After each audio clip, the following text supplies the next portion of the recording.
So, hello all, how are you doing? I am here with my first episode of my newest podcast, Chat with Atharva, a value adding conversation. I am Atharva Patkhedkar, and this podcast features my father, Advocate Ajit V. Patkhedkar.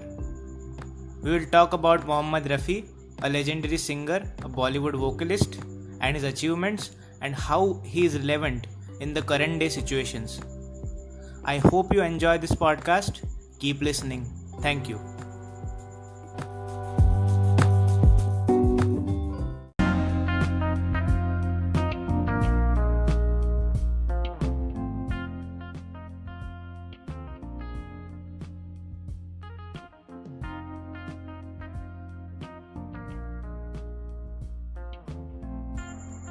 And my guest for today's podcast is one of the biggest fan of Mohammad Rafi that I know, and he is also keen follower of Bollywood music, who is none other than my father, Ajit Patkhedkar.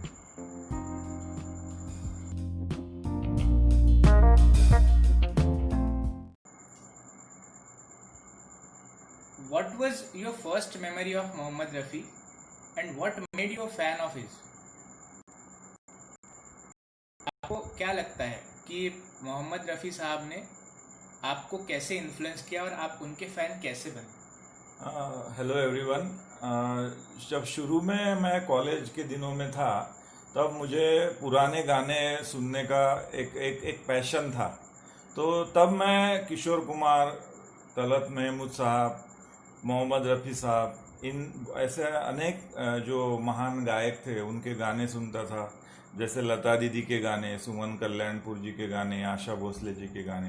तो ये वैसे देखा जाए तो किशोर कुमार और रफ़ी साहब, ये मेरे बचपन से, मुझे ये दोनों जो गायक है जो भारतीय हिंदी फिल्म इंडस्ट्री है उसके, मुझे बचपन से ही और जो मेरा कॉलेज जीवन है तभी से एक पैशन है और वो गाने मुझे बहुत अच्छे लगते हैं उनके।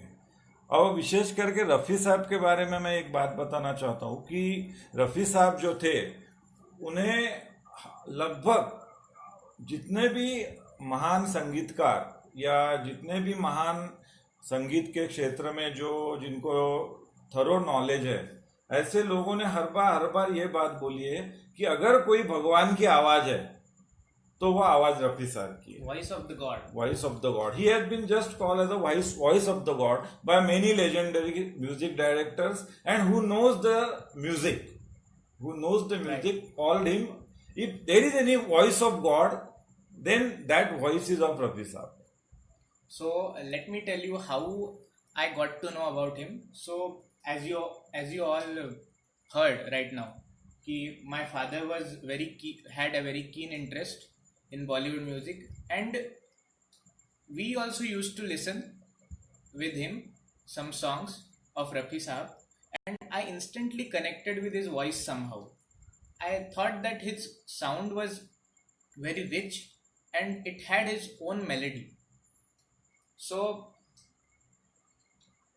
एक इम्पॉर्टेंट टॉपिक जिस पे मैं बात करना चाहता हूँ आज, वो है कि रफ़ी साहब की गायकी में ऐसी कौन सी खूबियाँ थी जिन्होंने उन्हें स्टैंड अपार्ट किया बाकी और कंटेम्प्रेरी गायकों से। So what do you think? Rafi साहब की जो खासियत थी वो कोई भी जॉनर का गाना रफ़ी साहब जो थे वो बहुत आसानी से गा जाते थे। एक तो उनको संगीत का ज्ञान था, शास्त्रीय संगीत के वो पढ़े लिखे थे। अगर आप उनका कोई भी सॉन्ग लेंगे, जैसे मधुबन में राधिका नाचे रे, तो ये जो गाना था ये पूरा क्लासिकल बेस्ड गाना है, लेकिन उन्होंने जिस सहजता से उसको गाया है, अगर वो गाना आप सुनेंगे तो आपको लगेगा कि उनके गायकी में एक ठहराव था या उनकी गायकी में जो डेप्थ थी वो आप सहज महसूस कर सकेंगे। और अगर इन कॉन्ट्रास्ट टू दिस, अगर आपने तीसरी मंजिल फिल्म का कोई गाना सुना होगा तो वो गाने में आपको ऐसा लगेगा कि उन्होंने वो वॉइस को एकदम से अलग वेस्टर्न जो म्यूजिक है उसमें अपने आवाज को ढाल लिया था।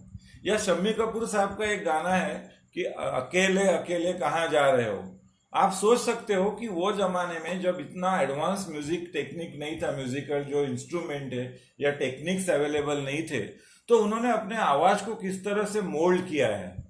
तो ऐसे वर्सटाइल वर्सटाइल गायक थे and number of versatile songs he has सung। और उनके जो गाने आप देखेंगे तो उसमें कव्वालियां है, अगर सुख के सब साथी दुखों में ना कोई, जो गोपी फिल्म का गाना है, तो ऐसे भक्ति संगीत है, तो ऐसे हर प्रकार के गाने रफी साहब ने गाए हैं। तो उनके गाने में कोई ऐसा बैरियर नहीं था, कव्वाली हो या कोई वेस्टर्न म्यूजिक का गाना हो या फिर कोई शास्त्रीय क्लासिकल बेस्ड गाना हो या कोई प्रकार का जो भी गाना है, वो एक गाने में वो अलग अलग तरीके के गाने वो गाते थे।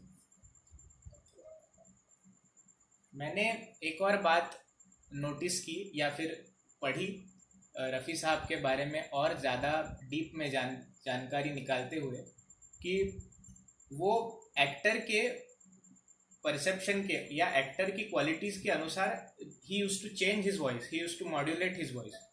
सो how is that possible and what do you know about this?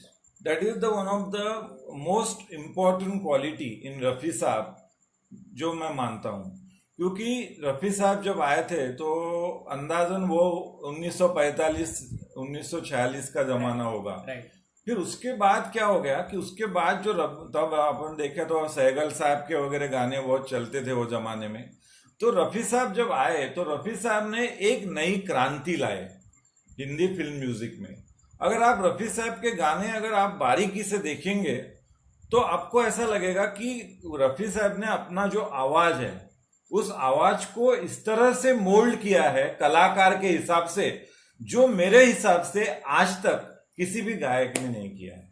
तो फॉर एग्जाम्पल आप अगर देवानंद साहब के शुरू के गाने देखेंगे टिल 1969, उसके बाद देवानंद साहब ने रफी साहब का आवाज को यूज नहीं किया, उन्होंने ज्यादा वो किशोर कुमार साहब के गाने को उन्होंने ज्यादा ये किया।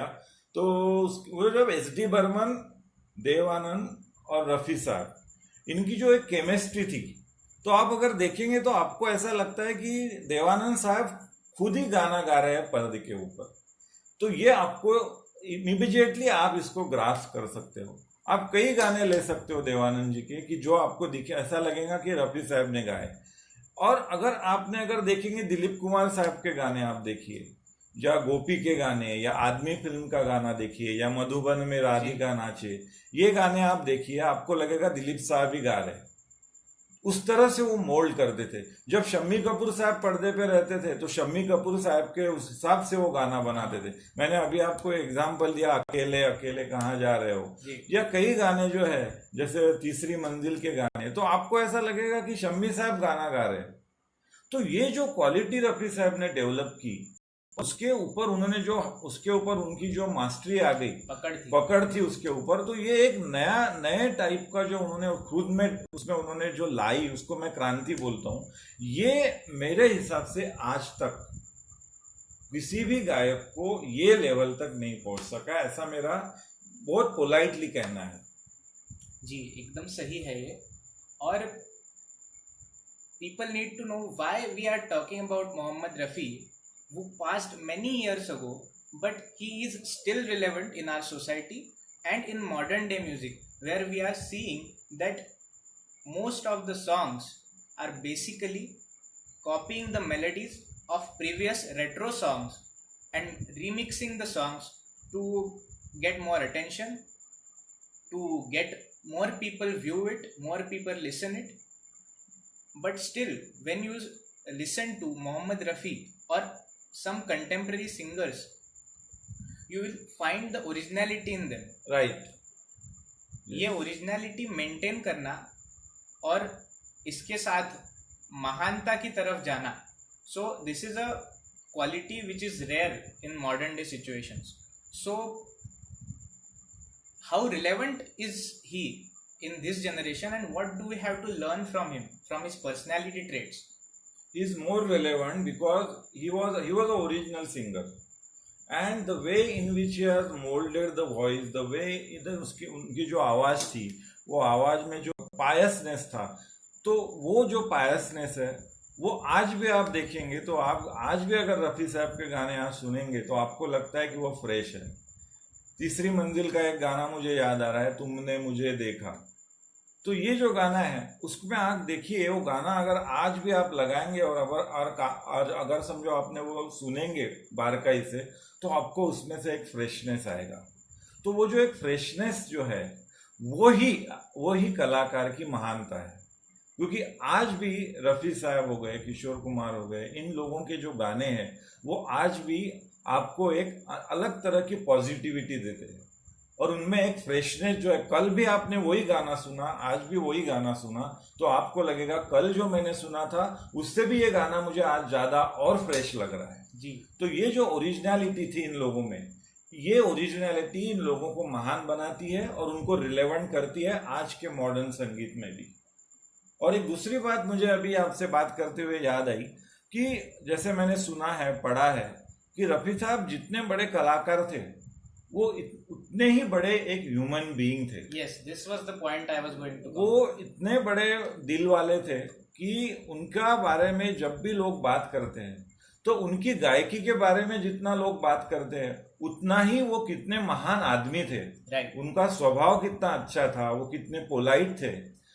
इतनी ऊंचाई छूने के बावजूद भी एक इतना बड़ा महान कलाकार इतना पोलाइट रह सकता है, ये भी रफ़ी साहब का आदर्श आज की जनरेशन ने रखना चाहिए, ऐसा मेरा कहना है। ग्रेटनेस विथ पोलाइटनेस, ये जो उनमें था ये एक अलग तरह का कैरेक्टरिस्टिक है और इसके कारण रफ़ी साहब की महानता और बढ़ जाती है। जैसे मैं आपको एग्जांपल लेता हूँ, दोस्ती फिल्म करके आई थी, तो लक्ष्मीकांत प्यारेलाल जी की वो पहली फिल्म थी। हाँ। तो उन्होंने कई बार ये बताया है कि रफ़ी साहब ने दोस्ती फिल्म के जो गाने थे उसके उन्होंने कोई भी प्रोफेशनल चार्जेस न लेते हुए गाने गाए जी।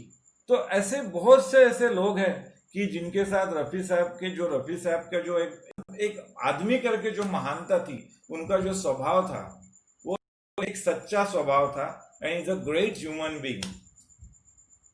हम्बलनेस लीड्स टू ग्रेटनेस, ऐसा हम बोलते हैं।